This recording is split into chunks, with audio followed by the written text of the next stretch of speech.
Sparks fly non-stop at this steel production site near Amsterdam. But staff here say that business as usual is becoming something of a battle, with US tariff policy the latest in a long line of woes. We basically have costs related to the whole decarbonisation journey. And at the same time we face massive overcapacity across the world.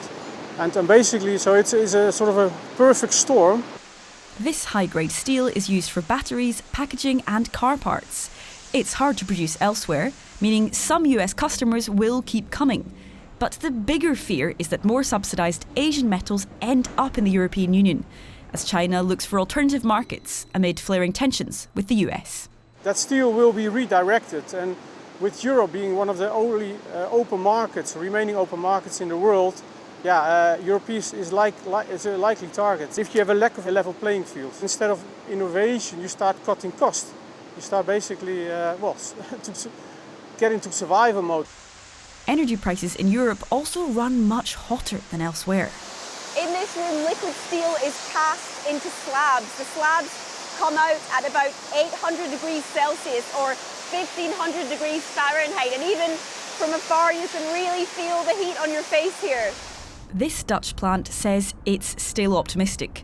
But in recent years, steel factory closures and job cuts have been announced across the EU. We've seen something like 30 million tonnes lost in terms of steel production in the last year or so.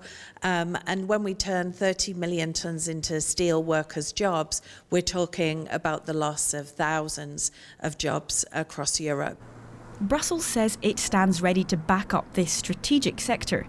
Last month, the EU unveiled steps to try and cut energy costs and stimulate demand for cleaner steel, with more action planned for late March. There is really a mix of measures necessary, making private investment less risky, but I think in general creating this what we call them lead markets, so that the industry actors are really incentivized to invest in the decarbonization so they can kind of reap the green premium.